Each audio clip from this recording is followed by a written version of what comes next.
लाइथानाय बिसि रगनि हाय ताक्लाय बिसियाव हाहाम दरुननि बिसिंतै कुमारी मतै बारक मुख बारक लाइखा बिसि बुरुम बुरुम न कुमारी मतै बारक बिफायो ताक्लायब हाहाम दतमनि बिसिंतै बारक जाखा मताय तिनि 4 साल ओंखा महा बासंती अष्टमी बासंती पूजा एबा मतै बारक नरक सावै अष्टमी तिथि नरगै हास्रि करं करं जागाव कुमारी मतै बारक मुख बारक लायो आबो हाइकिनाव बुबाग्रा खर आगुलिनि उमा महेश्वरी मंदिर एबा आनंदमयी कालीबारियाव हाहाम ददमनि बिसिंतै कालीबारियाव कुमारी मतै बारक लाइखा फाइलाइजा गोबांमा बरक मतै खुलुमानि बागै जग खालायमानि बिसिंतै बिसिदक उमरनि उमान मतै बारक लाइखा तै खुलुमकब खालायलाइखा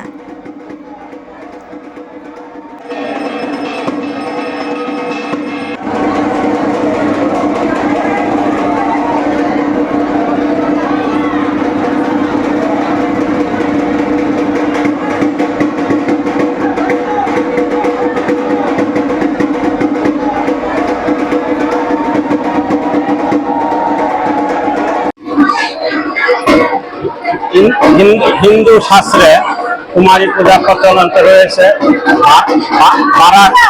বারাসুর স্বর্গ মুক্ত পাতাল দখল করে নিয়েছিল।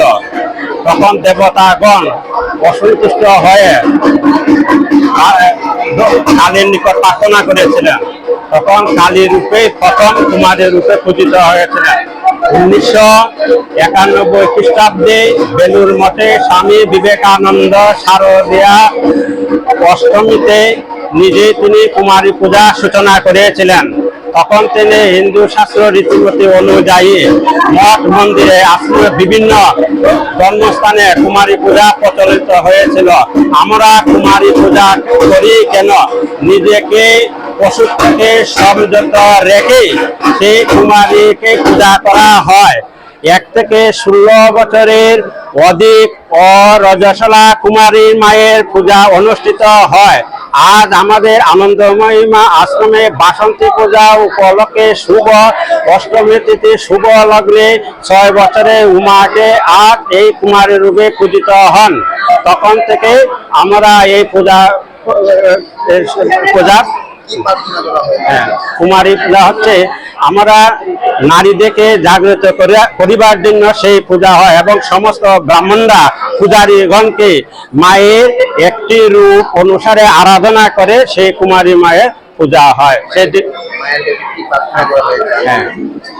আমরা বাসন্তী মাকে প্রার্থনা করেছি, এ জগৎজননী মা আনন্দময়ী মা এবং বাসন্তী মা তুমি সর্বমঙ্গল কামনা করো, সর্বে সুখ শান্তি কামনা হোক, সেই উপরে আমরা প্রার্থনা করছি। সেই হিসাবে আমরা আজ অষ্টমী তিথিতে কুমারী পূজা আমরা বিশেষ কর্তব্য অনুষ্ঠান পালন করছি। জয় মা।